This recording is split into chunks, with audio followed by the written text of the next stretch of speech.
tonight we are taking an in-depth look at whether every Florida homeowner actually needs flood insurance. Investigator Katie LaGrone is looking into whether flood insurance might be required by our state in the near future.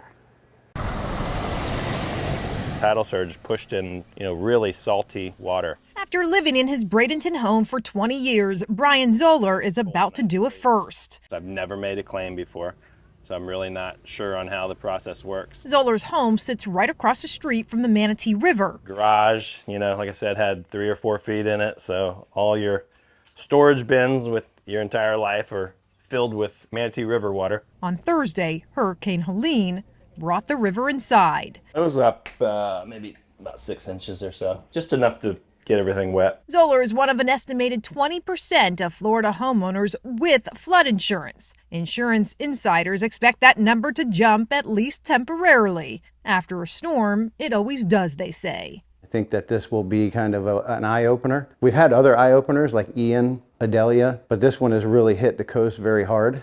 And I think that people will start paying more attention and actually buying flood insurance. Chad Latour's business is flood insurance. Do you see a day, or should there be a day, do you think, that flood insurance is mandatory for all homeowners, or at least more homeowners? That's a great question. I've talked about that for years. Like, why don't lenders require it when there's a loan regardless of flood zone? It's an average of about 30% of those in low hazard areas suffer a flood loss. So, and those are the ones where the lender's not requiring it. So do they wake up and realize that they're losing, homes in these scenarios, or do they keep following what they've always done and just requiring it on high hazard? This year, Citizens Property Insurance, the state-run insurer of last resort, started requiring policyholders in special hazard zones buy flood insurance in addition to homeowners insurance.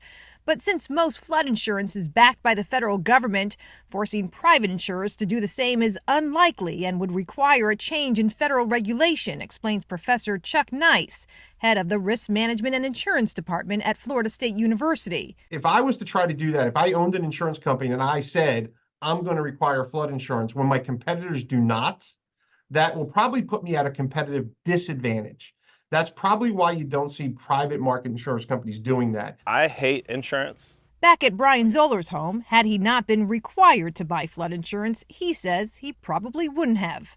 But now that he's got it and needs it, he's hopeful after 20 plus years, his flood insurance may finally pay off. It's the one time where you're like, well, thank goodness I've got it, but it's kind of still up in the air whether they'll cover anything. I hope they will. They should. I've been paying for 25 years, probably paid more than I'm going to get out of the policy. But yeah, it's good that I've got it.